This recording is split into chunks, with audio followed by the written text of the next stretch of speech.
passionate about lighting from the moment I met it. I think that's what most people in our industry are like, where no matter what your background, once you find lighting, you just, you're in, you're hooked. It's not that I can make a big impact to many people, but making a big impact, a significant impact on even a family's day-to-day life and how they use their space and how they feel restored and comfort and function at home really means something to me. Lighting for health and lighting for aged care, and actually not having to meet standards per se, but actually improving lighting for health and well-being with all the knowledge that we have.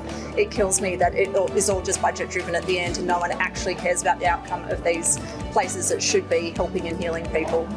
You know, Apple could take over all the information from anyone in a heartbeat and buy up any lighting companies. But already we've seen a few architects that we've met with, and there'll undoubtedly be someone that has taken lighting control into their own hands. Already that's other companies that are not in lighting, taking lighting away from us.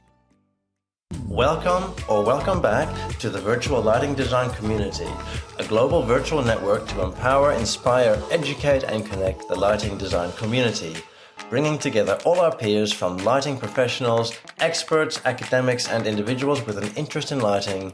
It's a place where we can exchange views, share our knowledge and insights, inform debates on emerging topics and connect innovative ideas that address global lighting issues. Here's your regular dose of light inspiration. In today's episode, we travel back to June 2023, earlier this year, where we caught up with Genevieve Wild, an independent architectural lighting designer based in New South Wales, Australia, with her own studio called Wildly Illuminating. She has a strong background in building and construction, interior design and landscaping. However, she specializes in delivering personalized end-to-end lighting solutions for high-end residences. VLDC's Amardeep Dugar had the opportunity to sit down with Genevieve and get her take on the IES Light in Focus event in Sydney, as well as her view on what's next in lighting and her passion for lighting for residential, aged care and health and well-being. For anyone wanting a visual experience, please do check out our YouTube channel, where you will find the video version of this episode, as well as many other great interviews and presentations by our industry thought leaders. Our YouTube handle is @vld.community. And of course, it wouldn't be complete without mentioning our online platform where the magic happens. Join us and our fellow lighting enthusiasts at members.vld.community, where you can gain access to the complete array of presentations, interviews, stories, ongoing conversations, and a host of resources and more. So please do check out and explore the community. This podcast is brought to you by our premium supporters, Aero Light, Creative Lighting Asia, Airco, and the Signify Lighting Academy. Our supporters have generously helped develop and shape this platform, so find out what all our supporters have to say at vld.community/supporters. Without further ado, let's hear from Genevieve Wild. Enjoy.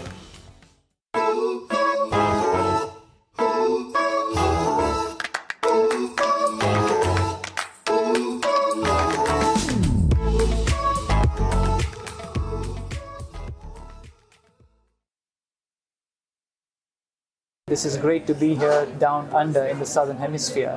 Today we have another wonderful guest here. Can you please introduce yourself? Yes, I'm Genevieve Wild. I'm the director and design director and founder of Wildly Illuminating. We're based in Sydney's Lower North Shore and specialise in high-end residential lighting design. Welcome aboard. Thank you. So, the first question is, the theme of this conference is called What's Next in Lighting? So you've been in this profession for a good number of years. So yes. What do you see could be the next big thing in lighting?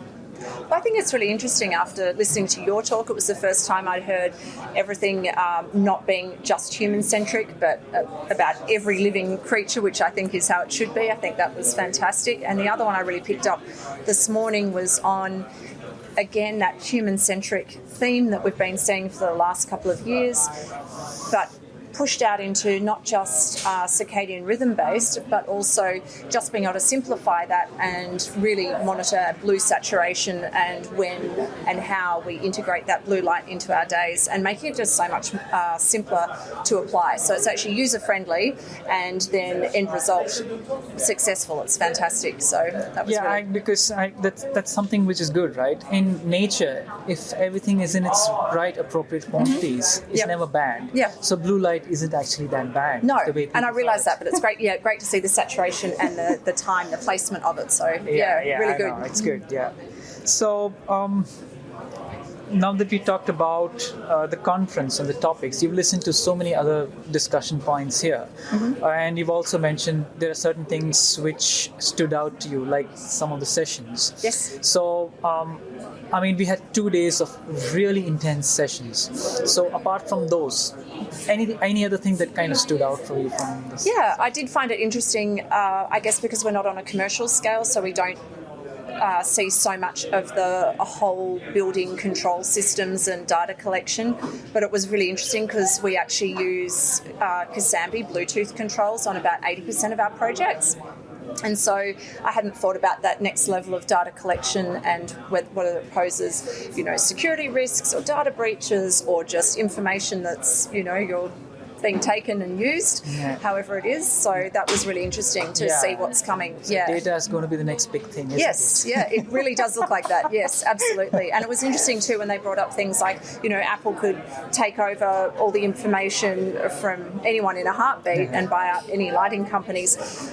But already we've seen a few architects that we've met with, and there'll undoubtedly be someone that has taken lighting control into their own hands and has bought all of the integrated light bulbs and things like that. So not saying they're doing a fabulous job with it, but already that's other companies that are not in lighting taking lighting away from us. I can see how that would happen quite easily. Yeah, true.